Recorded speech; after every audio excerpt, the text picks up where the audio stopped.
Fala galera focada, vamos lá para mais uma live. Hoje terei o prazer de dividir essa telinha aqui com meu amigo Igor, cirurgião do aparelho digestivo. Espero que vocês gostem do conteúdo, que vocês tenham alguns momentos bacanas conosco. Bom, vamos lá. Primeiramente, Igor, queria lhe agradecer por aceitar esse convite. Eu sei que a vida corrida do cirurgião do aparelho digestivo e você de pronto acatou o nosso convite. Então, obrigado demais, tá? Por ceder esse tempo aqui com a gente. Ficamos todos demais, assim, fiquei muito feliz. muito felizes. Eu fiquei muito feliz com o convite, muito honrado. Eu queria deixar claro que assim, esse horário de 7h47 é perfeito. Porque deu tempo de eu sair do plantão, chegar em casa, montar aqui minhas coisas e estamos aqui prontos para poder Que bom, conversar que bom, com o pessoal. que bom que você gostou do horário. Não, Foi feito para você. Não sabia. Então vamos lá. Assim, a ideia aqui, gente, é que a gente primeiramente possa conhecer um pouco mais de Igor, tá? Porque isso aqui, a raiz é baiana, então não é do Igor, é de Igor. E vamos falar muito sobre a especialidade, tá? Muito sobre a cirurgia do aparelho digestivo e também algumas particularidades da sua história, que a gente já conversou anteriormente, e tem muita coisa bacana para você compartilhar, tá? Primeiramente, cara, conta pra gente sua trajetória, onde é que você nasceu, onde você mora hoje, fala um pouquinho sobre você. Eu sou baiano de Salvador, nasci em Salvador. Atualmente moro em Brasília, aqui no Distrito Federal. E só morei nessas duas cidades. Eu nunca fui para mais longe do que isso, né? Ou no litoral, ou no meio do cerrado brasileiro, aqui no centro-oeste do nosso Brasil. Então eu sou baiano e moro aqui em Brasília. Perfeito. Já tá morando em Brasília há quanto tempo? Vim para cá em 2013. 2013. Então já vão 8 anos, né? Mas assim foi de maneira ininterrupta, né? Tive uma parada nesse meio do percurso aí. E voltei para Salvador para completar a formação. E voltei agora há 4 anos para Perfeito. Brasília de novo. Perfeito. Então, aproveitando que você puxou o gancho da formação, então você é um soteropolitano morando em Brasília. E sua trajetória acadêmica, cara? Onde é que você fez faculdade? Onde você fez suas residências? Eu fui colega desse estimado senhor aqui que nos fala, do Dr. Tim, em Brasília. Fiz faculdade de medicina. Fiz residência em cirurgia geral aqui em Brasília, foi quando eu vim para cá em 2013. Fiz cirurgia geral no Hospital de Base do Distrito Federal, que é um dos maiores hospitais do Centro-Oeste, acho que é o maior hospital do Centro-Oeste. Acabei a cirurgia geral em 2015 e emendei uma cirurgia do aparelho digestivo no Hospital Roberto Santos, em Salvador.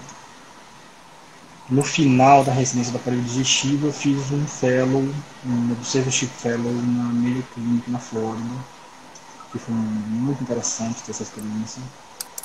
E voltei da Flórida já para Brasília para começar a carreira, de fato, né?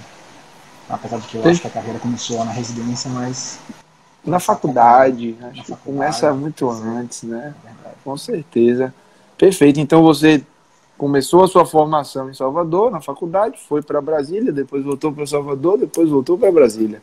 O CRM quase pirou com isso, porque eu fiz transferência, depois eu fiz secundária, depois eu cancelei a primária, aí a secundária virou primária, aí eu transferi o CRM, aquela cadernetinha do CRM tem carimbos e adesivos assim, um atrás do outro.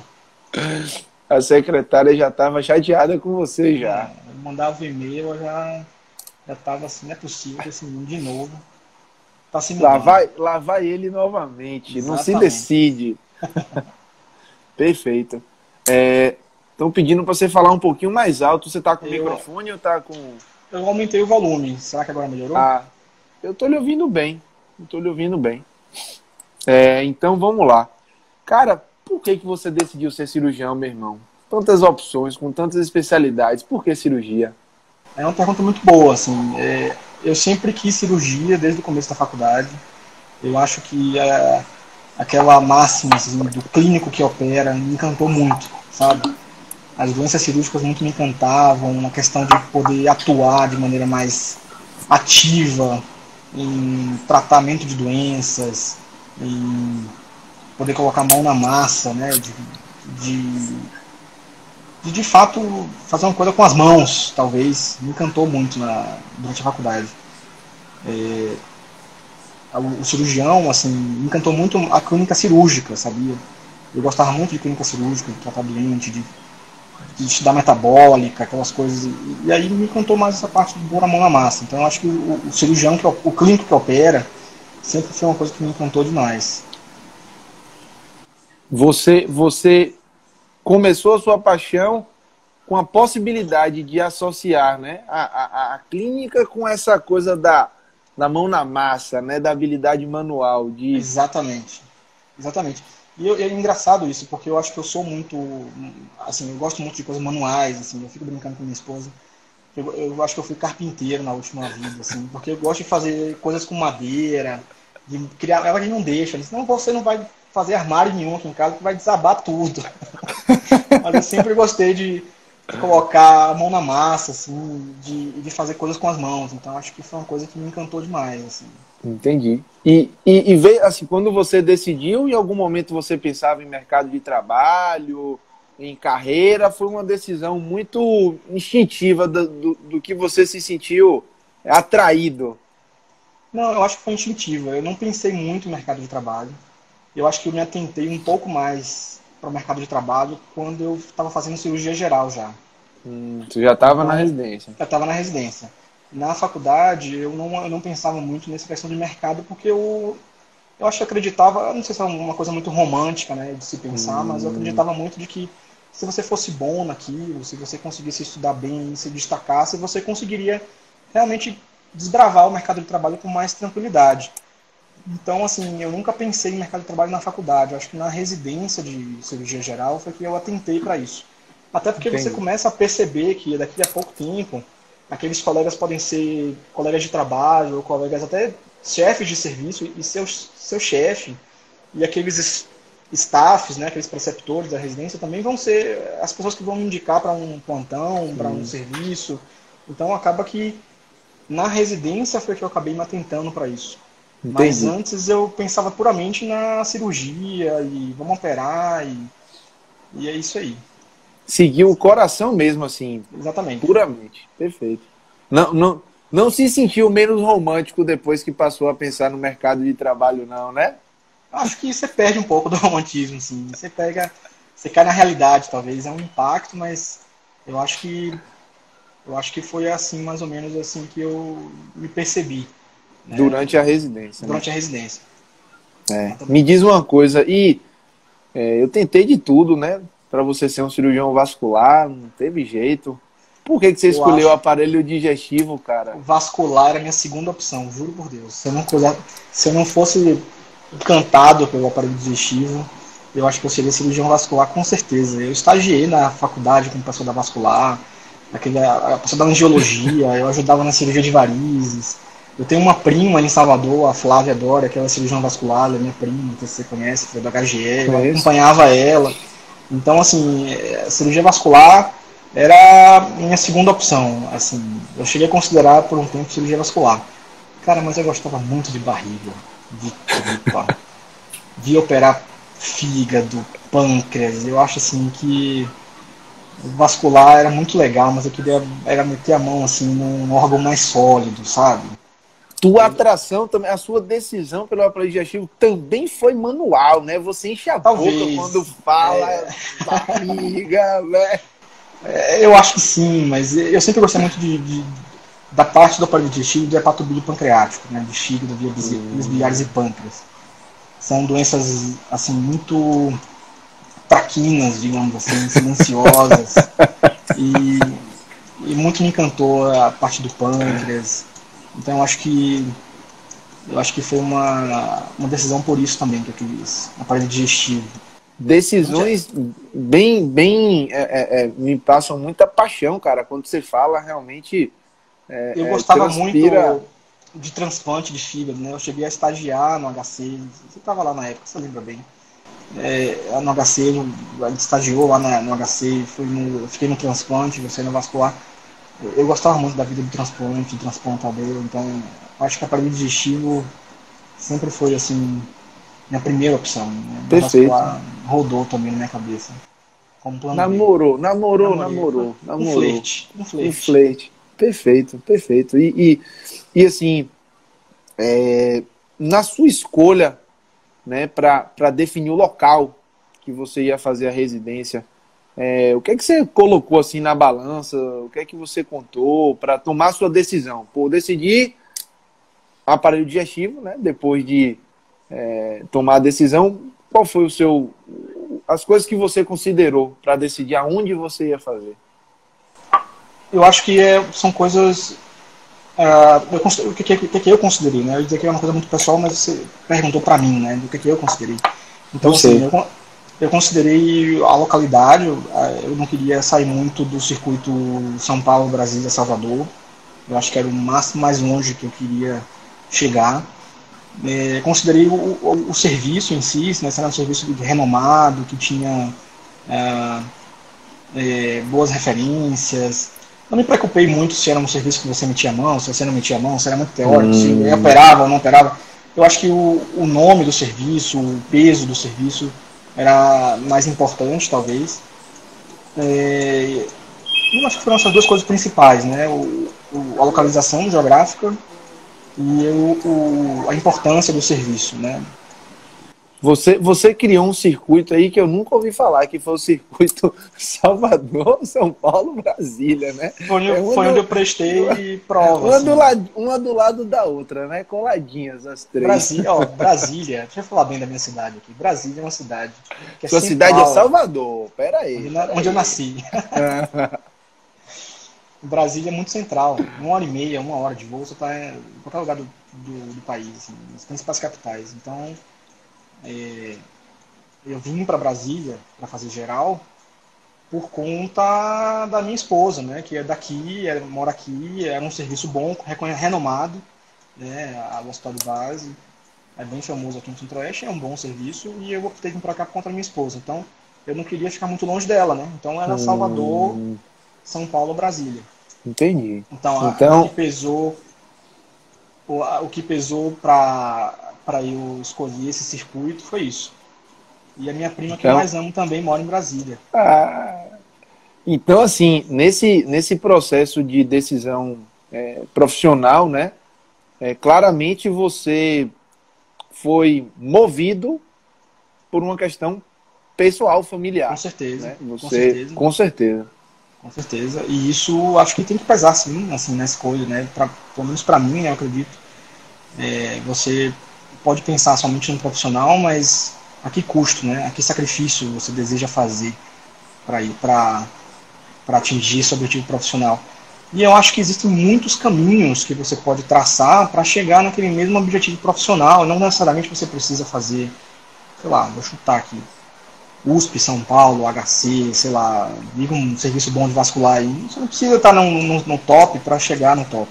Eu acho que tem muitos caminhos, depende muito de você do que realmente mais do serviço. Então, eu fiz prova para vários serviços bons em São Paulo, né? Mas eu acabei optando por ficar num lugar que fosse um meio termo entre profissional e pessoal. Perfeito. Escolher um local bacana, né? Um local que você pudesse exercer, pudesse trabalhar, pudesse aprender, mas que também tivesse conectado com a sua vida pessoal, né? Não acabasse e destruísse a sua vida. Perfeito. Eu penso da mesma maneira. Não há porquê você ser extremo.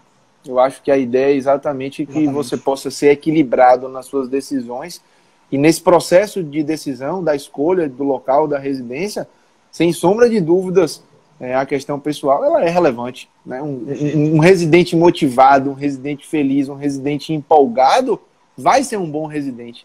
Um residente depressivo, triste, desmotivado, o cara não rende. muito E eu vejo improvável. isso atualmente, né? Eu sou preceptor da residência também de cirurgia do aparelho digestivo aqui em Brasília. E eu vejo isso, os residentes, aqueles que estão longe de casa, eles não têm a mesma dedicação. Eles Não, têm não que não possa ter, né? não que não possa Assim, ter, não não que não possa possa ter. ter, Não é necessariamente obrigatório mas estar em eles, casa para render. Não é. não, de jeito nenhum. Mas eles estão sempre assim, esse final de semana eu não posso, porque eu tenho que voltar para minha casa. Esse final de semana eu não posso. Não, vamos lá, sexta-feira tem uma cirurgia bacana lá no privado, vamos comigo. Pô, professor, eu não posso porque eu tenho que ir para não sei aonde, porque às vezes isso pode atrapalhar um pouco. Entendi. Eles se mostram menos disponíveis. Menos disponíveis. Perfeito. Boa leitura. Perfeito. Tá. Agora, assim, sua história ela tem particularidades. Aproveitando aqui, Alan, grande amigo, entrou aí. Obrigado, irmão, pela presença. E existe uma coisa que, quando a gente estava conversando, né, sobre o que é que a gente falaria aqui, e você foi muito enfático, né? Timinho, vou lhe falar. Eu quero compartilhar como é começar do zero, né, numa cidade nova, sendo um cirurgião, começar do zero, sendo que você, né, já tinha inserções aqui em Salvador, e aí você realmente partiu para começar numa cidade que Lud é daí, de Brasília, mas efetivamente... Lud é baiana. Não é daí. Lud é baiana. Daí. Lud é baiana tudo de Jequié. Caraca. Tudo do zero, então. Tudo do zero. Fala aí, velho, como é que foi isso? Então, foram assim muitos passos que eu tive que dar para poder chegar, eu acho que num momento bacana que eu tô agora, né? Eu acho que a vinda para cá para Brasília foi uma vinda por motivo pessoal, mas que acabou que eu precisei me desdobrar assim, como é que eu vou conseguir explicar, me desdobrar em fazer coisas que eu normalmente não precisaria fazer em Salvador. Não estou dizendo nada escuso, não, de jeito nenhum, mas, por exemplo, fazer um networking que normalmente não faz parte da minha personalidade, sabe? De conhecer pessoas, cirurgiões, estar disponível e aparecer e assumir compromissos e serviços para poder ganhar experiência e para poder conhecer alguém. Então, eu acho que começar do zero numa cidade nova, né? Você vai precisar ter paciência. Eu acho que é uma primeira dica, assim, se eu puder dar esse nome para isso, é assim, você precisa ter paciência para poder esperar as coisas acontecerem, né? Confiar no seu trabalho, confiar um pouco no seu trabalho e começar a esperar os passos, as coisas acontecerem para que você consiga ir alcançando trabalhos melhores, serviços melhores, reconhecimento, né? Para você conseguir chegar no serviço onde você quer, por exemplo, nos trabalhos, no modelo de trabalho que você imagina, né? Então, assim, eu tinha muita autocrítica assim, nesse começo. Eu aceitava quando eu cheguei aqui, eu digo, não tenho nada, então eu vou aceitar o que aparecer, eu estou aceitando. Mas mesmo assim, eu tinha uma certa autocrítica que eu pensava assim, poxa, mas será que esse emprego é o emprego que eu quero estar daqui a 10 anos? Será que esse plantão é esse plantão que eu quero estar daqui a 10 anos quando tiver filho, 2 filhos? Então eu tinha muito essa visão de planejamento a longo prazo, talvez, em que eu aceitava um trabalho, um plantão, uma coisa, pensando que aquilo ali era somente uma ponte para eu chegar num outro local, para poder conhecer algumas pessoas, conhecer o chefe do serviço e tal, e para que aquilo ali virasse uma forma de eu ganhar experiência para chegar assim num outro serviço, talvez, né?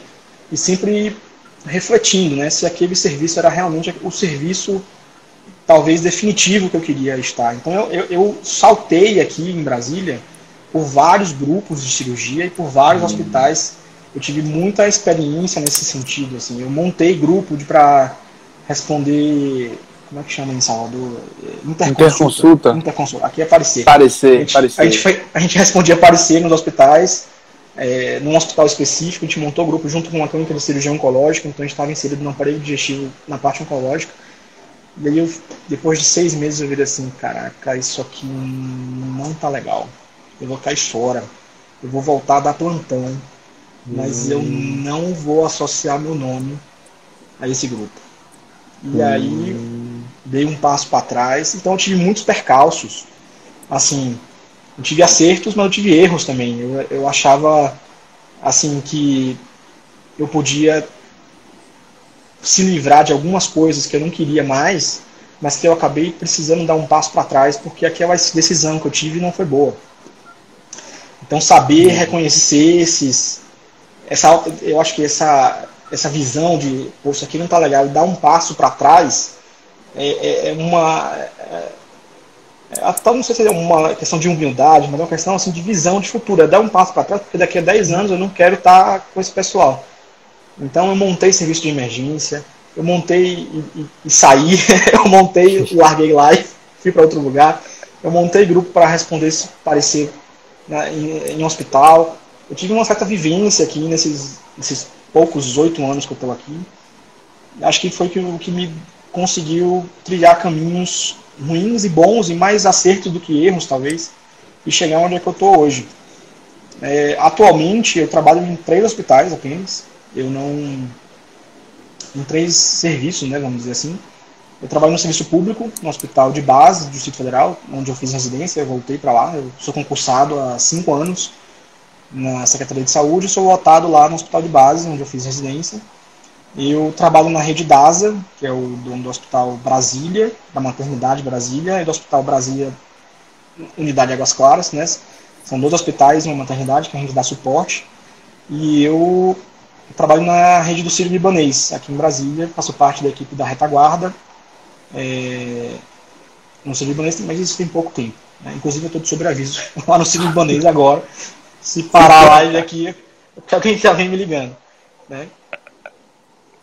Perfeito. Então, eu acho que você falou uma coisa muito valiosa que às vezes as pessoas confundem paciência com passividade. Ah, sim. Você está sendo paciente, mas você não foi passivo. Você não. Né? Me inseri, peguei os plantões e aceitou aquilo. Não, muito pelo contrário. Você aceitou, você pegou. Quando você viu que aquilo dali, por mais que tivesse naquele momento lhe ocupando e lhe trazendo trabalho, que a gente, quando começa uma coisa, a gente não começa achando que não vai ter futuro, né? Você começa achando e acreditando que aquilo vai para frente. Com o passar do tempo, você percebe algumas vezes que realmente aquilo não vai ser frutífero. E aí, essa colocação que você traz de parar, interromper, dar um passo para trás, aceitar a perda, porque, olha, não vou gastar meu tempo mais em algo que eu não acredito, até porque é difícil o cara se manter motivado nessas horas. Você já não Isso acha que aquilo vai para frente. É horrível. É horrível. Eu cheguei a trabalhar num serviço, eu cheguei a trabalhar num grupo que a gente cuidava da cirurgia de 2 hospitais, né? 2 hospitais bem distantes um do outro.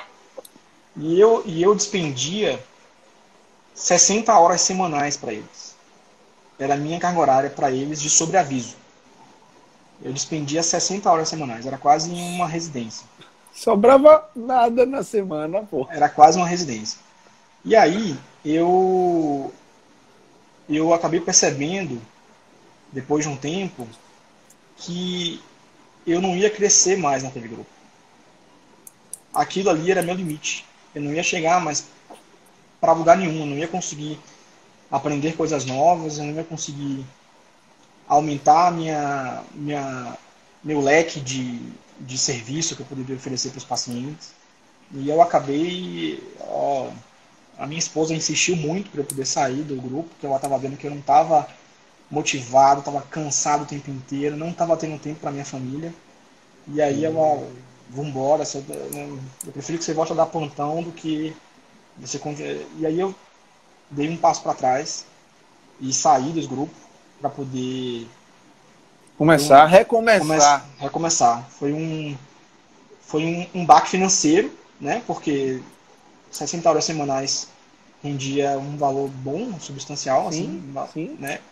Mas foi melhor para mim, né? sem dúvida. Eu acho que eu vi, graças à minha esposa, tá aqui me dando um beijo, ela ouviu tudo e ela tá aqui dizendo que foi graças a mim, foi mesmo, também. Isso é muito, muito bacana, porque a gente prega muito essa questão, né, de você. Não há receita, não há fila, né? Não Não, existe não uma existe. coisa de que há, sabe? Mas há de existir paciência e Eu não acho que pode existir passividade, né? Você não. não pode ver as coisas acontecendo e estar indiferente, né? Ah, tô aqui. Isso, no final das contas, quem paga o preço é o paciente. Quem Isso, paga o preço é o para mim, é muito paciente. claro, porque na hora que você tem um cirurgião desmotivado, um cirurgião que não enxerga futuro no trabalho, no final das contas, quem Que tá paga ali o pato automático, né? tá no Tá ali só no automático, porque automático. você não vai no sobreaviso com a mesma gana que você vai quando você tá entrosado com a equipe, motivado, aí você em barriga, aí aquele caso que era para entrar hoje vai entrar amanhã, e aí você. Isso acontece, sabe? Então, o cirurgião precisa, como todos na vida, estar motivado, estar acreditando que aquilo faz realmente sentido na carreira dele. E isso que você falou, a gente prega bastante também aqui no Foco, porque é o que a gente acredita. Não tem porquê você ficar investindo o seu tempo, se dedicando a algo que não. Eu, assim, que às vezes não precisa nem naquele momento ser frutífero, né? Mas que você entende que com paciência vai Exatamente. ser relevante, sabe? Então Eu é acho que muito o legal. planejamento a longo prazo, assim, é você perceber como é que você se enxerga daqui a, sei lá, 10, 15, assim, você, nós somos muito jovens, cara. A gente está, assim, começando ainda. Então, daqui a 10 anos, a gente tem muita coisa para rolar. Demais. Mas daqui E a ainda 10 seremos anos, muito jovens, ainda e ainda seremos seremos muito muito jovens. jovens. Então, daqui a 10 anos, eu quero, por exemplo, eu quero estar. Eu tenho planos, assim. Eu não quero estar fazendo mais. Eu quero estar tendo mais cirurgia eletiva do que urgência, por exemplo. Qual que é o caminho que eu vou traçar para chegar até lá? Né? A Essa é a gente pergunta que a gente tem que se fazer para. co- costumamos dizer aqui que nós somos novos demais para sermos velhos e velhos demais para sermos novos. A gente está ali naquele É meio verdade. termo ali que a gente não pode ficar cego às atualizações, novidades. Então tá aqui Sim, uma prova disso. E é verdade. a gente também não pode se achar velho demais para deitar, né? Não, estou concursado no hospital, estou inserido, e aí simplesmente repousar por sobre aquilo e não buscar algo mais, né? Com Sensacional. certeza. Fala um pouco, Igão, sobre a sua rotina, né? Sobre a rotina da cirurgia do aparelho digestivo. Existe vários seguidores da gente têm um pouco de dúvida até onde vai a cirurgia geral, até onde vai a cirurgia do aparelho digestivo. Eu queria que você explicasse um pouquinho e falasse pra É, gente sobre isso. a cirurgia do aparelho digestivo ela virou uma especialidade no finalzinho da década de 80, no começo da década de 90, né? Dr. Pinotti, o HC e outros cirurgiões, eles fundaram, eles criaram, né, o Colégio Brasileiro de Cirurgia Digestiva, ele foi um dos fundadores, para tentar nortear, organizar e regulamentar, né, essa especialidade. Então, é uma especialidade relativamente nova aqui no Brasil. Ela não tem em muitos lugares do mundo.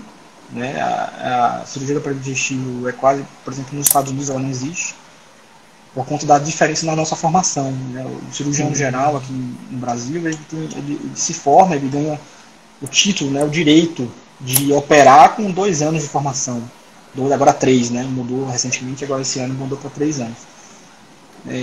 Se você vê em outros lugares, eu tenho amigos no Egito, na Dinamarca, na Alemanha, que foi frutos lá daqueles fellow que eu fiz nos Estados Sim. Unidos, e eles fazem 5 anos de cirurgia geral.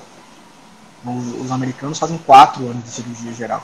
Então eles têm uma formação muito mais aprofundada, muito mais, digamos, o residente vê mais coisas do que a gente, né, do que a gente na formação de cirurgia geral. A cirurgia do aparelho digestivo, na verdade, talvez a diferenciação da cirurgia geral é esse aprofundamento nas doenças do trato digestivo em si. A cirurgia geral seria uma base, né, para várias áreas cirúrgicas, vascular, cabeça e pescoço, né, doutor Lauro, uro. E a gente, do aparelho digestivo, a gente foca um pouco mais no trato digestivo, que vai do esôfago, estômago, anexos, até doenças artificiais anais. A gente tem informação para isso tudo. Além disso, a gente também tem informação para fazer tratamentos endoscópicos, endoscopia e colon, durante a residência, endoscopia avançada, inclusive, né, CPRE, econdoscopia. A gente faz treinamento, isso durante a residência, né, nos serviços que são credenciados pelo MEC, você tem a obrigatoriedade de passar por esses rodízios. E a gente aprofunda um pouco mais nesses tratamentos de cirurgias abdominais do trato digestivo, por exemplo, como doenças das vias biliares, tumores do fígado, do pâncreas, tumores gástricos. Não vou dizer para você que nada disso não possa ser feito por um cirurgião geral, de jeito nenhum, né? O cirurgião geral, bem formado, experiente, é claro que ele pode fazer tudo isso. Mas o cirurgião do aparelho digestivo ele tem uma formação um pouco mais estendida do que o cirurgião geral. Sim. E nessa segunda etapa de formação a gente foca mais nessas doenças. Então a gente sente-se mais seguro, talvez, do que um cirurgião geral em tratar, por exemplo, uma estenose de via biliar, uma lesão de via biliar iatrogênica depois de uma colestectomia, que é muito no nosso dia a dia. Hérnia vesícula vocês operam também constantemente. Então, o dia a dia é a boa e vai da apendicite, né? A cirurgia de vesícula, a cirurgia da hérnia, e a gente faz muito refluxo, eu vou dizer por experiência própria, né? A gente faz muito refluxo, doenças da via biliar, fígado e pâncreas, né? Seria o meu foco de trabalho. As pessoas assim, acabam encaminhando para mim esses pacientes, né? Então a gente trata lesão de via biliar, a gente trata tumores hepáticos, metástases, tumores coloretais, então a gente faz uma dobradinha com função da coloprocto, tumores de pâncreas, a cirurgia de Whipple. Então essas são as coisas que a gente faz. Mas no nosso dia a dia, de fato, são doenças, seria a vesícula, a doença da parede abdominal, né, as hérnias. Talvez por isso, né, que às vezes role um pouco dessa confusão. Porque se você olhar na rotina de um cirurgião geral, ele vai falar, olha, a rotina, hérnia, vesícula, apendicite, aí me corrija se eu estiver equivocado. As cirurgias da urgência, né, no sobreaviso, não necessariamente você tem a obrigatoriedade de ter um cirurgião do aparelho digestivo. Você pode ter um cirurgião de formação mais básica. E esse cirurgião será capaz de resolver essas demandas da urgência. No contexto das eletivas, os tumores, os casos mais complexos, talvez entre mais numa esfera de uma especialidade a mais. Não sei. O que é que você acha?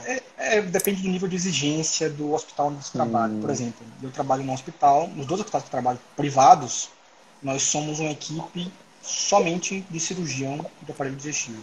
Não tem nenhum cirurgião geral. Inclusive é uma história engraçada, porque eu fiz a prova de título para a cirurgia do aparelho digestivo um pouco tempo depois que eu acabei a residência. E assim que saiu a lista de aprovados, a prova tem 2 etapas, uma etapa escrita, né, que você faz lá em São Paulo, e depois uma prova prática que você pode fazer aqui em Brasília mesmo. Você faz uma cirurgia na frente de 2 membros do CBCD, né, do Colégio Brasileiro.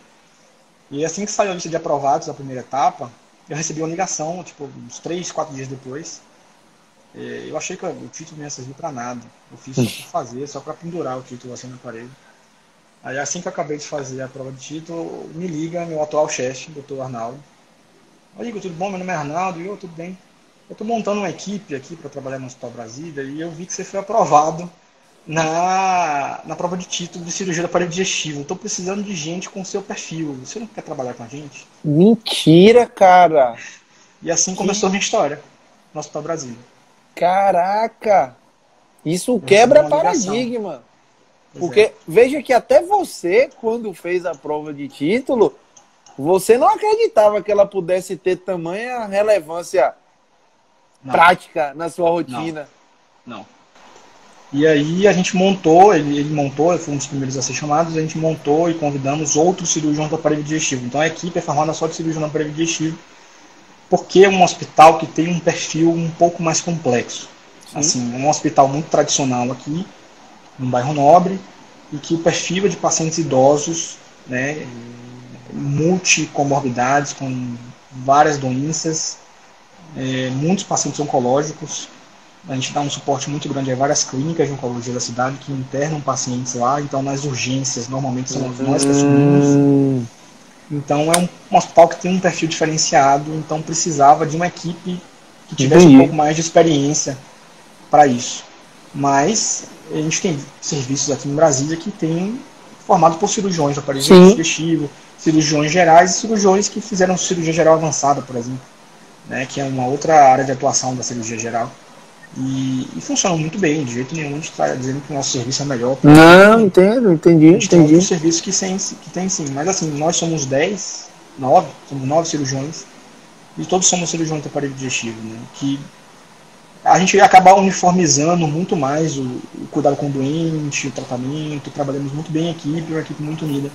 E eu Bacana. acho que todos tivemos formações em locais diferentes, mas que seguimos mais ou menos uma mesma linha de pensamento, então ficou bem interessante aqui. Entendi. Você hoje, sua rotina, ela tá mais no público, no privado, a rotina da especialidade de uma forma geral, você entende que ela é, como é que A é? Fala um minha, pouco sobre a isso. minha rotina, então, eu no público faço 20 horas semanais, então eu faço um plantão na quarta-feira de manhã e na quinta-feira o dia inteiro, que foi onde eu vim agora para cá. Acaba que às vezes no público o meu concurso é para cirurgião geral, então tem colegas que são urologistas, cirurgiões de cabeça e pescoço, mas que são concursados para cirurgia geral. Então acaba que às vezes você acaba sendo puxado mais para aquela área que você atua. Então no serviço de cirurgia de cabeça e pescoço eles acabam assumindo muito mais as traqueostomias, né, os abscessos cervicais, eles acabam fazendo isso. E eu acabo sendo mais puxado para essa área do aparelho digestivo. Entendi. Então, hoje mesmo tinha uma pancreatite necrohemorrágica que precisava de uma abordagem cirúrgica. Então, a gente coloca na sala, indica, discute. Então, você acaba sendo puxado para isso. Mas eu acho que eu trabalho mais no serviço privado, né? Nessas duas redes que eu falei, né? No Sírio Libanês e na rede da ASA, que são dois hospitais. Aqui é praticamente a mesma equipe. A gente é a mesma equipe do Sírio, somos nós. E eu faço mais aparelho digestivo na rede privada.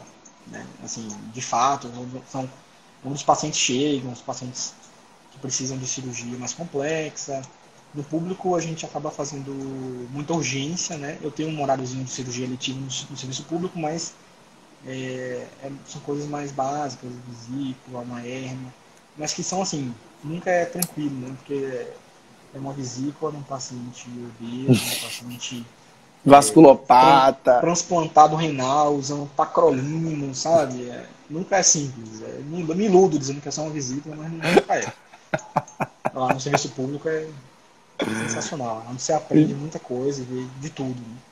Entendi. E vem cá, outra coisa, tema recorrente também. Minha rotina é dividida entre consultório, né, plantões nesse serviço público e sobreaviso no serviço privado. Eu ainda faço plantão no serviço privado uma vez na semana, na terça-feira à noite, mas eu faço sobreaviso na segunda e na sexta e quinta-feira à noite, né, e faço consultório na sexta pela manhã, que é onde eu atendo os pacientes seletivos, os retornos e tudo mais.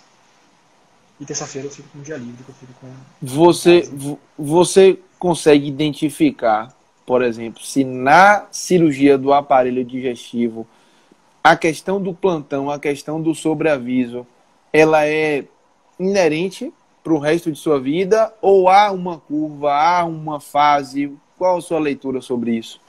Eu acho que é uma fase Mas eu acredito, vendo a experiência, por exemplo, da mesma a Rede DASA, que é dona do Hospital Brasília, aqui em Brasília, é o mesmo dono da Rede 9 de Julho, lá em São Paulo. É um hospital grande, né, bem renomado. E se você for olhar, quem está no sobreaviso lá do 9 de Julho e do Sírio-Libanês, Brasília, por exemplo, são os caras muito renomados do aparelho digestivo. Dr. Paulo Herman, Dr. Wellington Andraus, Dr. Carneiro. Então, assim, você percebe que todos têm mais um foco na cirurgia eletiva, no consultório, mas eles têm um pezinho na urgência, nem que seja uma vez a cada 15 dias. Então, eu acho que vai ser difícil a gente sair completamente da urgência. Talvez por exigência do próprio hospital, talvez. Assim, dizer assim, não, olha, eu preciso que você faça as eletivas aqui, mas eu preciso que você tome conta da urgência pelo menos uma vez a cada 2 semanas. Né? Você tem que fazer as duas coisas. Nem sempre é aquele titular que está lá, é aquele cara que vai assumir. Né? Ele tem uma equipe e tal. Sim, perfeito. Assume, mas eu acho que a urgência faz parte, sim, do cirurgião do aparelho digestivo. Eu acho que você não consegue se desvencilhar completamente da urgência, né? Nem que seja uma coisa a cada 2 semanas, uma coisa esporádica. Mas eu acho que sim. E a própria demanda dos pacientes, né? Mesmo que você não pegue sobreaviso, você faz uma cirurgia do aparelho digestivo, a chance de reabordagem... Eu tô sempre de sobreaviso. Né? Isso Minha esposa fala, Igor, você tá sempre de sobreaviso. Eu tô o tempo inteiro de sobreaviso. Por mais que eu faça cirurgia eletiva, os pacientes complicam, os pacientes precisam de ser revistos, precisam ser vistos e revistos, precisam ser reabordados eventualmente. Então, eu tô o tempo inteiro de sobreaviso. A não ser que eu tô realmente, de fato, ocupado numa coisa presencial, que eu não consiga sair. Sim. Aquele paciente meu, ele vai querer ser visto por mim, né? Ele não vai querer ser visto por mais ninguém. Então, você tem que ter esse compromisso de sair de madrugada, ir lá, rever o ambiente, reexaminar, dizer, não, isso aqui não é cirúrgica, só infecção de ferida, só hemodinâmica, só o que seja. Mas assim, você está o tempo inteiro de sobreaviso. Quem faz cirurgia, infelizmente, tem que... Quem faz cirurgia uma disponibilidade diferente. Privado, na rede privada, né? Você tem que estar disponível. Endoscopia e colono você não faz. Poderia fazer... Eu fiz uma época aqui em Brasília, eu tive na época que ele estava começando também, eu fazia consultório num hospital, numa clínica. E aí um dos donos da clínica, que era o Dr. Brasil, ele até faleceu, ele me incentivou muito, ele era proctologista, ele falou assim, você precisa fazer endoscopia aqui na clínica. Eu vou arrumar um horário para você, ele arrumou um horário para mim no sábado, eu ia lá sábado de manhã fazer endoscopia, ele me chamava para ajudar ele nas cirurgias, então foi um cara que me ajudou muito, o Dr. Brasil. Ele abriu muitas portas, então eu não podia, mas ele me botava no sobreaviso para substituir ele, mas não podia porque eu não era sócio da clínica. E ele não quer nem saber, eu não posso hoje, quem vai ficar é você. E aí acabava abrindo, aparecia paciente e tudo mais. E eu fiz uma época de endoscopia, mas não era meu foco, né? Eu nunca gostei muito assim de ter o dia a dia do endoscopista, né? De fazer exame e tudo mais, mas era uma forma de eu ter mais paciente, na verdade. Eu entendi essa visão dele. Se você faz endoscopia e acha uma lesão, você mesmo trata. Né? Entendi. Você trata o refluxo, você trata as úlceras, você trata, né? Então você acaba tendo mais paciente. Era uma coisa que eu não enxergava, que ele enxergava e que ele me incentivou muito. Seu foco era cirúrgico. Seu foco era cirúrgico. Sempre foi. Um foco cirúrgico. Perfeito. Dr. Nardo Canedo, que foi meu chefe na residência da aparelho digestivo, ele não gostava disso. A gente tinha um staff que era endoscopista e cirurgião do aparelho digestivo, ele fazia cirurgia e endoscopava. E o Dr. Léo, ele falava assim, cara, não dá certo. Você tem que focar em uma das duas coisas. Não dá para ser bom em tudo. Não dá. Não dá para ser bom em tudo. Você faz endoscopia e faz muito procedimento endoscópico. Sim. Os cirurgiões são um pouco mais atirados nisso. A gente faz endoscopia com mais facilidade e tem menos medo de perfurar os órgãos e tem mais facilidade de endoscopar. Ou você vai virar um bom endoscopista ou você vai virar um bom cirurgião. Os dois você não consegue. Entendi. E eu acho que é verdade. Eu acredito nisso. Entendi. Meus colegas de profissão, de grupo, que fazem endoscopia atualmente, estão meio assim, largando, que foi uma forma de começar também, né? Fazer endoscopia, de fazer consultório, e ter paciente, mas agora está todo mundo soltando essa mangueira. e fazemos a bisturi. E também o cara que decide fazer e focar mais na endoscopia também, assim, sabe? Às vezes no próprio grupo você tem um ou dois que simpatizam mais com o exame, eles diminuem as cirurgias e vão ser as referências de exame do grupo, né? A gente tem algumas pessoas assim que a gente tem de referência, que são cirurgiões do aparelho digestivo, que fazem endoscopia. E a gente encaminha para eles, a gente prefere que eles endoscopem, que eles funcionem nossas covações, e que funcione o nosso pseudocisto, que faça a nossa polipectomia, né? A gente prefere que eles, a gente troca figurinha com eles e eles são nossos parceiros. Perfeito. As cirurgias que você considera assim, fala as 5 cirurgias mais frequentes do cirurgião do aparelho digestivo. A cirurgia de vesícula, colestectomia videolaparoscópica, apendicectomia videolaparoscópica, enorrafia inguinal, a cirurgia para o refluxo, né? Hiatoplastia com válvula posterior, anterior, o que for. E tratamento de aderências intestinais, bebida, as enterectomias e etc. Acho que são as 5 mais frequentes. A cirurgia bariátrica, ela não entra no escopo do aparelho digestivo ou é uma sub... Entra? Entra. A gente é treinado para fazer cirurgia bariátrica. Já é uma área de atuação também da cirurgia geral, separado da cirurgia do aparelho digestivo. O cara faz cirurgia geral e depois faz cirurgia bariátrica, é isso? Pode fazer. Porque ela é uma área de atuação, ela não é uma especialidade ainda. Ela não tem essa... Não chegou nessa categoria de especialidade ainda. Então você pode fazer só cirurgia geral, fazer cirurgia bariátrica. É uma cirurgia muito bonita, né? É uma cirurgia completa, é uma cirurgia que você sutura de maneira laparoscópica, grampeia, usa material especial. Então é uma cirurgia muito bonita, mas é uma cirurgia que não me empolga. É uma cirurgia muito... Você faz 2 cirurgias a vida inteira, bypass ou sleeve, acabou. Pra mim, na minha opinião, é uma coisa muito repetitiva e muito monótona. Os caras que são muito bons, eles fazem cirurgia bariátrica 1 hora, 1 hora e meia e fazem um bypass. E eu jamais vou conseguir fazer isso porque não é minha rotina, né? Mas, assim, o cara foca naquilo e faz só aquilo e aquilo e aquilo e aquilo e aquilo. Tininho, as equipes que são muito bem treinadas em cirurgia bariátrica, ele está ali na laparoscopia, ele tira uma pinça, mas o auxiliar já sabe qual é o próximo passo, já coloca a próxima pinça no trocata. Ele não precisa pedir nada. É uma coisa, é um orquestrada. É uma coisa orquestrada, tão bem feita, assim, tão passo a passo, que se repete, né, que não tem tanta assim, surpresa durante o ato cirúrgico, que é uma coisa muito repetitiva manual. Então você com 1 ano, 2 anos, você começa a fazer aquilo, você está craque no ponto. Assim, o cara tem que ser muito bom cirurgião. Sim, claro, com certeza. Isso é inegável, porque ele faz sutura laparoscópica, né, ele faz grampeamento, ele tem que saber manusear as alças intestinais por via laparoscópica, então ele tem noção de profundidade, ele sabe fazer ponto, ele sabe usar o grampeador, ele sabe usar uma pinça de energia. Então é um cara muito bom tecnicamente, não tenho dúvida. O cara que sabe fazer cirurgia bariátrica, ele vai saber fazer uma tudo, né? Ele vai fazer uma colectomia muito bem, ele vai fazer um refluxo muito bem, eu não tenho dúvida. Mas, na minha opinião, é um cara que, quem faz cirurgia bariátrica, tem que focar em cirurgia bariátrica, porque é uma cirurgia repetitiva, muito orquestrada, que tem uns passos muito bem definidos, e você segue aquela receitinha de bolo ali, ó, e dá certo.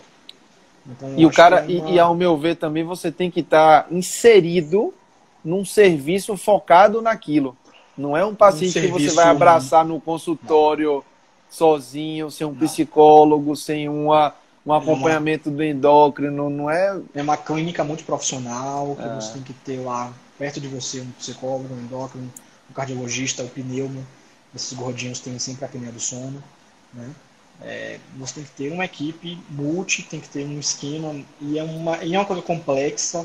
Eu vou dizer para você que o pré-operatório da cirurgia bariátrica não é simples. Quem fala que não, eu fiz meu pré-operatório em 1 mês, cara, tem uma coisa errada, porque você tem que passar por pneumo, endócrino, cardio, tem que fazer um acompanhamento psicológico, né? Os serviços muito bem assim, estruturados, tem grupos de palestras, né? Grupo de para falar sobre a obesidade. É uma mudança estrutural no corpo muito grande, o paciente não se reconhece depois na frente do espelho. Então é uma coisa muito complexa que vai além do ato cirúrgico, né? Então, Totalmente. eu concordo perfeitamente quando você fala que tem que estar inserido numa clínica. Não dá para o cara montar um consultório de cirurgia geral e querer fazer e ir encaminhando. Não, você vai procurar o psicólogo lá não sei aonde, o cardiologista lá não sei o quê, o endócrino não dá. Na Não minha opinião, funciona assim, não né? funciona, né? Perfeito. Não funciona muito bem, não. Então, eu concordo que a cirurgia bariátrica é uma cirurgia complexa, é uma cirurgia que tem risco, né? O cara que faz cirurgia bariátrica tem que saber lidar com as complicações da bariátrica. Total. Mas ele tem que ser muito bom tecnicamente, mas para mim não me agrada. É uma coisa muito repetitiva. As complicações também são muito assim, ó, o cara fez isso, não, então abriu o ponto lá de cima. Ele já sabe, só pelos sintomas assim, do paciente. Ah, então abriu a linha de grampo lá de cima, então abriu a linha de grampo aqui de baixo, então fez isso, não sei o quê. Então fez. Então, assim, na minha opinião, né, é uma coisa muito Entendi. repetitiva e monótona. Eu gosto Perfeito. da aventura. E do trabalho manual. Do trabalho manual, eu gosto. E vem cá, Igão, você tem hobbies, cara? O que é que você gosta de fazer nas suas horas vagas? Eu gosto de jogar tênis, igual o senhor. Eu gosto de ouvir música, eu gosto de ler. Tinha muito em parque aqui em Brasília, eu adoro ir em tudo. E fiz um kit farofa também, eu tenho um carrinho. Comprei 2 cadeiras de praia, comprei 3 cadeiras de praia, um isopor. Eu boto nesse carrinho assim, ó, vou puxando pelos parquinhos. Sento no parque, na beira do lago, deixo Maria Flor, minha filha, brincando assim, correndo pra lá e pra cá. E a gente fica lá só tomando uma brisa. Massa, velho. Você acha que ter esses hobbies, ter esses momentos, isso é pouco, médio ou muito importante na vida de um cirurgião? Rapaz, isso aí o cara tem que estar com a cabeça tranquila para operar. Então, se ele não tiver uma forma de extravasar, uma forma de liberar a tensão do dia a dia, do pouco sono, né, da rotina, de muitas cirurgias, ele acaba não produzindo o melhor que ele pode. Sim. Então ele acaba não raciocinando direito. Eu não estou falando nem do ato cirúrgico em si, porque às vezes o ato cirúrgico é uma coisa mecânica e repetitiva, mas a gente precisa raciocinar muito mais do que fazer o ato cirúrgico em si. Né? Porque a gente aprende a dar ponto, como o Marcelo ensinou Sim, outro dia aqui na segunda, não foi a live de segunda. foi. A gente aprende a dar ponto, a gente aprende a usar o grampeador, a gente aprende a fazer as coisas de maneira repetitiva, mas a questão é muito É mais do maior. raciocínio clínico, de você ter a sensibilidade de ver que aquilo não está normal, que precisa operar, ou que aquilo é só uma coisa pequena que pode melhorar só com tratamento conservador. Então, a gente precisa realmente de uma forma de liberar essa tensão. Então, é muito importante. O Não nosso, o tenha nosso, dúvida disso. o nosso slogan, não sei se você sabe, é nunca é só um ponto. Nunca é só um Porque, ponto, eu sei. porque é Como é que você é uma foto? exatamente a forma como a gente acredita que esse contexto todo cirúrgico ele representa para quem vive, né? Que às vezes a gente idealiza uma coisa. Um dia desse a gente abriu uma caixinha perguntando qual o percentual de turno, quantos turnos na semana você imagina que um cirurgião faz de consultório, né?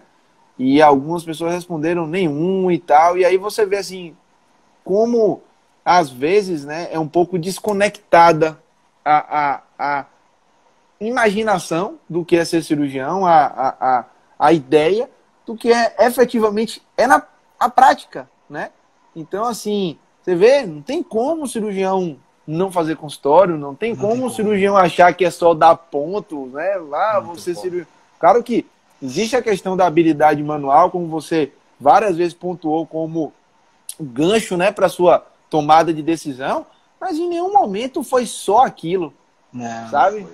Nunca vai ser. E acho que isso é uma das coisas que a gente faz muita questão de reforçar, de trazer, de ampliar um pouco, né? E que no final, Essa. voltando sempre, é o paciente que vai se beneficiar de um cirurgião descansado, de um cirurgião com a cabeça tranquila, pós o seu passeio em família, sabe? E isso vai fazer com que a sua assistência melhore, o seu serviço seja mais bem feito. Precisa equilibrar muito essa questão do pessoal com o profissional. né? Você precisa ter momentos de lazer, você precisa ter usufruir, né, da vida para poder você conseguir fazer um bom trabalho. Eu acho que Sim. não você se emendar um emprego no outro, um trabalho no outro, um sobreaviso no outro. Claro que vai ter momentos que você não vai ter jeito, vai ter aquelas semanas que você vai dizer, puxa vida, eu trabalhei demais essa semana. Mas você com certeza vai, naquele final de semana vai conseguir jogar um tênis, ir numa praia, em Sim, Itacimirim, né? Jogar bola, fazer alguma coisa para aliviar a tensão. sim, sem Né? Ver dúvida. algum amigo, encontrar um amigo, né? Bater papo. Me diz Isso uma é coisa, até a importante. doutora Tati aqui, otorrino, que entrou, nossa colega também, um abraço para ela. O que que você acha, Igão, que mudou na sua área, assim, desde que você se formou? Eu vejo muito falar em cirurgia robótica, eu não sei se isso é uma realidade na sua especialidade. Tivemos Pedro, cirurgião torácico, aqui há 15 dias, para ele virou uma coisa muito recorrente na prática dele. O que é que você acha que mudou, assim, ou não mudou nada? Como é Não, que mudou. você A mudou? cirurgia robótica já entrou na cirurgia da parede digestiva. A gente consegue fazer muita coisa. Tem, assim, benefício, né, em termos de segurança para o doente, em termos de ergonomia para o cirurgião. Cirurgias Hum, de hérnias complexas, cirurgias de esôfago, distal, cirurgia de fluxo. A gente tem uma boa expectativa de que no futuro essas cirurgias sejam feitas exclusivamente por cirurgia robótica.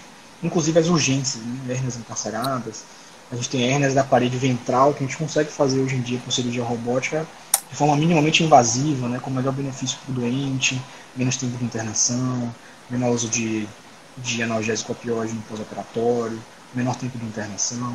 Então, assim, a cirurgia robótica, ela veio para ficar, isso não tem dúvida. No geral, cirurgias oncológicas, cirurgias de estômago, fígado, pâncreas, não há tanta diferença assim em relação à cirurgia hum, laparoscópica em termos de benefício para o doente. Né? Não há nenhum estudo comprovando que a gente conseguiu tirar mais linfonodo, ou conseguiu ter mais margem, ou que o paciente conseguiu ficar menos tempo no hospital por conta da cirurgia robótica. Então isso aí acaba virando uma opção pessoal do sim. cirurgião ou do Eu vejo paciente falar também. muito em ergonomia, né? Em assim, você Em tem ergonomia, uma posição mais confortável, você se sente mais sim.